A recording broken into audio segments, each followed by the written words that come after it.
In the small pack of Crimson Hollow, nobody expected anything from Eli Vance. He was 20 years old, thin, quiet, and always tired from working since dawn. Other wolves in the pack could shift into their wolf form with ease. Eli could not. He had never shifted, not once in his whole life. The pack called him the Broken Wolf, and the name followed him everywhere he went. Eli lived in a small wooden shed behind the kennels. It was cold in winter and hot in summer, but no one offered him a better place to stay.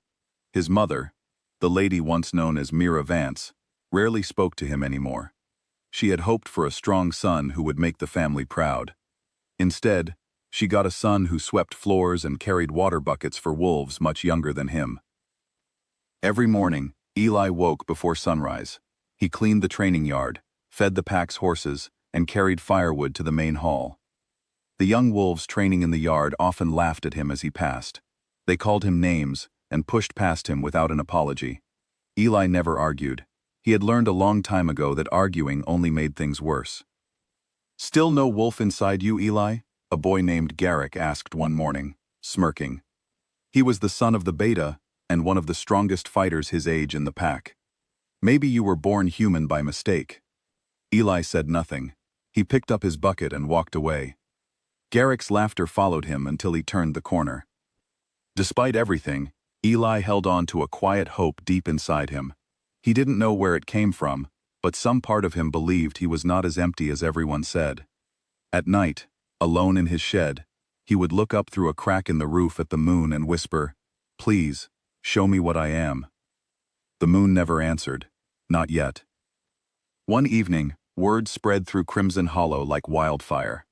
The Alpha King himself, Draven Ashworth, ruler of all 12 packs, was coming to perform the calling. This was an old and rare ceremony, done only once every generation. It was said that ancient magic, older than any pack alive, would search through every wolf present and reveal hidden truths about them. Some wolves would be revealed as gifted fighters. Others might be revealed as future healers or leaders. It was a great honor simply to be chosen for anything at all. The whole pack prepared for days. The training yard was cleaned, banners were hung, and every wolf practiced their best behavior, hoping to impress the king. Eli was given extra chores to keep him busy and out of sight. No one wanted the broken wolf near such an important guest. On the day of the ceremony, the entire pack gathered in the great hall. Eli was told to remain outside, near the kennels, far from the main event. He didn't mind. He had long since stopped expecting to be included in anything important. He sat on an old wooden bench, watching the lights from the hall windows, listening to muffled voices and the occasional cheer from inside. Alpha King Draven stood at the center of the hall. He was tall, with sharp eyes and a calm, commanding presence that made every wolf in the room straighten their back. Around him, ancient symbols had been drawn on the floor using a mixture of ash and herbs, gathered specially for this rite. As the ceremony began, a soft golden light rose from the symbols, swirling gently through the air, like smoke caught in sunlight. One by one, wolves stepped forward to be touched by the light. For most, nothing dramatic happened. A small flicker here, a brief glow there. The light would settle, and the king would nod, sometimes offering a quiet word of encouragement. Then, without warning, the golden light surged. It grew brighter, stronger, and instead of settling near anyone in the room, it moved. It drifted toward the open doors of the hall, out into the night air, traveling across the courtyard like a living thing searching for something it had been missing for a very long time. Inside the hall, gasps rippled through the crowd. Even Draven, who had performed this ceremony many times before, watched with surprise as the light slipped through the doors and disappeared into the darkness outside. Eli was still sitting on his bench near the kennels when the light reached him. It wrapped gently around his shoulders, warm and strange, like sunlight on a cold day.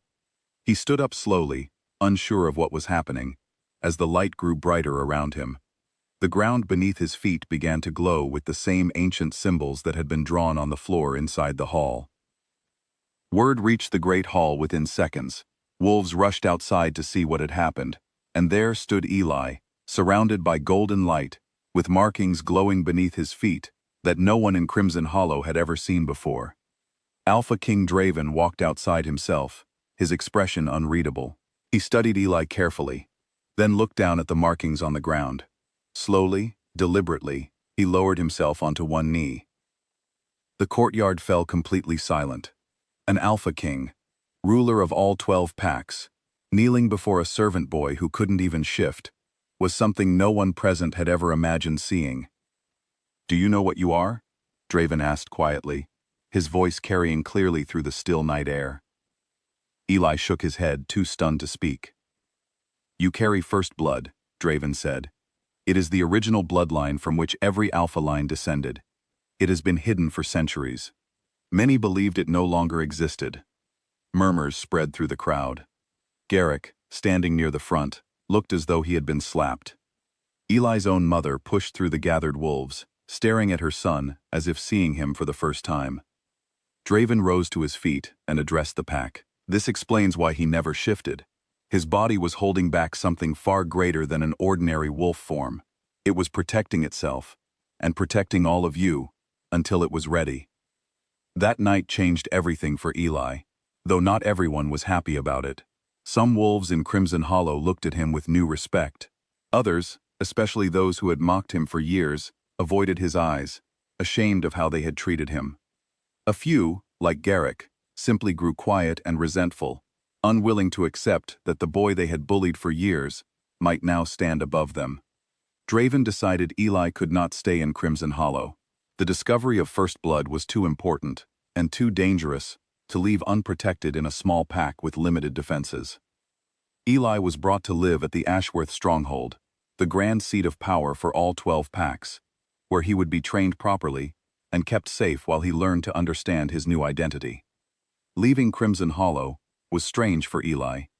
He had spent his whole life wanting to escape that place, yet walking away from it still felt like leaving behind everything familiar, painful as it had been. His mother said goodbye to him at the gate, her eyes filled with a mixture of pride and regret. "I should have looked closer," she said softly. "I'm sorry, Eli." Eli only nodded. He didn't have the right words yet to answer her, but he didn't feel angry either. He simply felt ready to move forward. At the Ashworth Stronghold, everything was new and overwhelming. The halls were grand, filled with wolves far more skilled and experienced than anyone in Crimson Hollow. Eli felt out of place, unsure how to act around warriors, advisors, and the king himself. He was assigned a private trainer, an older wolf named Castor, who had once trained Draven himself many years before.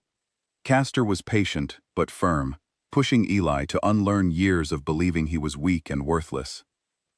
"Your body has carried great power for 20 years without breaking," Castor told him during one of their early sessions. "That alone proves you are far stronger than you think." Eli's training was difficult. He struggled to control bursts of strength that came suddenly and disappeared just as quickly. Some days, he could lift objects far heavier than any normal wolf his age. Other days, his body felt completely ordinary again, leaving him frustrated and confused. During this time, Eli met Lyra, a young healer who worked in the Stronghold's medical hall. She treated him after a particularly hard training session, where his hands had been shaking from exhaustion. "You're pushing yourself too hard," Lyra said, gently wrapping a cooling cloth around his wrists. "I have to learn quickly," Eli replied. "Everyone is watching me, waiting to see if I'm actually something, or if this was all a mistake." Lyra looked at him kindly. "It's not a mistake. I've heard the stories about Crimson Hollow, about how they treated you there. None of that matches the person sitting in front of me." Her words stayed with Eli longer than she probably realized. For the first time in years, someone had looked at him without doubt or judgment. As weeks passed, Eli and Lyra grew closer. She often stayed late after his training sessions, talking with him about simple things, stories from her childhood, her dreams of becoming a head healer one day, and her quiet hope that the 12 packs could one day live with less fighting between them. Eli found comfort in these conversations, a small, steady place in a life that had suddenly become very complicated. Not everyone welcomed Eli's rise. News of First Blood being found again spread quickly across all 12 packs, and not all packs were pleased. Many alphas had built their power and status around the belief that no bloodline could ever challenge their authority again. The idea of an unknown servant boy, possibly outranking their entire lineage in pure heritage, was deeply unsettling to them. One alpha in particular, a proud and ambitious leader named Magnus Thorn, saw Eli as a direct threat to the order he believed in. Thorn had spent years building alliances and influence among the packs, hoping to one day gain more power within the council that advised the Alpha King. The sudden appearance of First Blood threatened to undo years of his careful planning. Thorn began spreading doubts quietly among other alphas. He suggested that First Blood was a myth being used by Draven to control the packs further, or worse, that Eli might be secretly working with outside forces to weaken the 12 packs from within. Though many alphas dismissed these rumors at first, doubt is a powerful thing once planted. Eli remained mostly unaware of these political struggles, focused instead on his training and on settling into his new life. Draven, however, kept a careful watch on the growing tension between packs, aware that Thorn's influence was spreading further than expected. Several months into his training, Eli was finally given a chance to test his progress during a supervised sparring match against one of the Stronghold's experienced fighters. The match was meant to be simple, a way to measure how much control Eli had gained over his abilities. During the match, Eli felt his strength rise smoothly for the first time, without the painful unpredictability he had struggled with before. He moved with more confidence, anticipating his opponent's actions rather than reacting in panic. When the match ended in a clear and fair victory, the watching trainers exchanged surprised, approving looks. Word of Eli's progress reached Thorn, fueling his concerns further. Believing that waiting longer would only make Eli harder to challenge, Thorn decided to act. He gathered support from a small group of alphas who shared his worries, convincing them that the future safety of their own packs depended on stopping First Blood before it grew too powerful to control. Thorn's plan was bold. He organized a gathering, claiming he wished to discuss concerns about recent changes in pack leadership with Draven directly. In truth, he intended to challenge Eli publicly, hoping to either expose him as weak in front of all the gathered alphas, or push him into a conflict that could be used as proof of his danger to pack stability. Draven, sensing Thorn's intentions but unwilling to ignore a formal request from a fellow alpha, agreed to the gathering, though he made sure extra precautions were quietly put in place. On the day of the gathering, the Stronghold's largest hall filled with alphas, advisors, and warriors from across the 12 packs.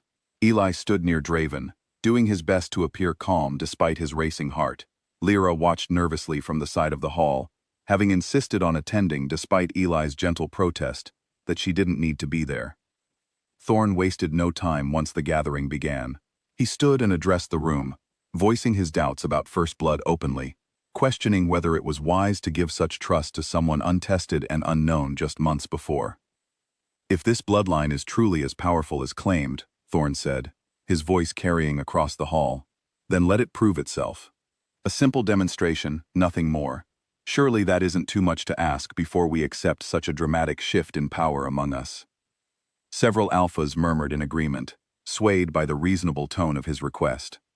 Draven studied Thorn carefully, recognizing the deeper challenge hidden beneath polite words. "A demonstration," Draven repeated calmly. "Very well, but it will be done fairly and safely, under my direct supervision." Eli felt a wave of nervousness rise inside him, but he pushed it down. He had spent months preparing for moments like this, even if he hadn't expected it quite so soon. The demonstration was arranged carefully to avoid any real danger. Eli would face one of Thorn's strongest warriors in a controlled match, focused purely on skill and control rather than full strength, ensuring no one would be seriously hurt during the exchange. The match began under the watchful eyes of every alpha present. Eli's opponent was larger and more experienced, clearly confident in his advantage. For the first few moments, Eli focused only on defense, studying his opponent's movements carefully, just as Castor had taught him. Slowly, Eli began to find his rhythm. He moved with calm precision, using his opponent's strength against him, rather than meeting it head-on. The watching crowd, expecting an easy victory for Thorn's warrior, grew quiet as the match continued longer than anyone anticipated. In the final moments, Eli found an opening and used it carefully, ending the match with a clean, controlled hold that left no doubt about the outcome, yet caused no real harm to his opponent. The hall erupted into a mixture of surprised murmurs and quiet applause.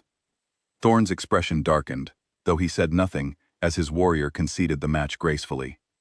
Draven addressed the room once the noise settled. "I believe that answers your concerns adequately," Draven said, his tone leaving little room for further argument. "First blood is real, and it has chosen someone worthy to carry it forward." Though Thorne remained outwardly calm, it was clear his plan had failed to achieve what he hoped. Over the following weeks, his influence among the other alphas weakened, as more leaders began to accept Eli's place within the stronghold, impressed by both his skill and his calm, respectful manner. Eventually, recognizing that continued opposition would only damage his own standing further, Thorne quietly withdrew his objections altogether, choosing instead to focus on strengthening his own pack, rather than fighting a battle he could no longer win. With the political tension finally easing, life at the stronghold began to settle into a calmer rhythm. Eli continued his training under Castor, growing more confident and skilled with each passing month. His bond with Lyra deepened as well, evolving from quiet friendship into something neither of them had expected, yet both welcomed warmly. News eventually reached Crimson Hollow about everything Eli had accomplished. His mother sent a letter expressing her pride and asking gently if he might one day consider visiting again. Eli read the letter several times before deciding to write back, agreeing to visit, though making clear that he would return to the stronghold afterward, where his new life now truly belonged. When Eli finally visited Crimson Hollow months later, the pack greeted him very differently than before. Wolves who once mocked him now greeted him with respect, some even with quiet embarrassment about how they had treated him in the past. Garrick, in particular, avoided him for most of the visit, clearly uncomfortable facing the boy he had once bullied so openly. Eli didn't seek revenge or demand apologies from anyone. He simply walked through the pack he had once feared, calm and steady, proving without a single word that he had become exactly the kind of wolf no one ever expected him to be. By the time Eli returned to the stronghold, he felt a sense of peace he had never known before. He had been called a nobody for most of his life, dismissed and overlooked by almost everyone around him. Yet none of that had stopped the ancient power within him from waiting patiently for its moment to be discovered. Standing now beside Draven, respected among warriors, and cared for deeply by Lyra, Eli understood clearly that greatness had never been something given to him suddenly by fate. It had been inside him all along, quietly waiting through every difficult year, for someone, finally, to look closely enough to see it.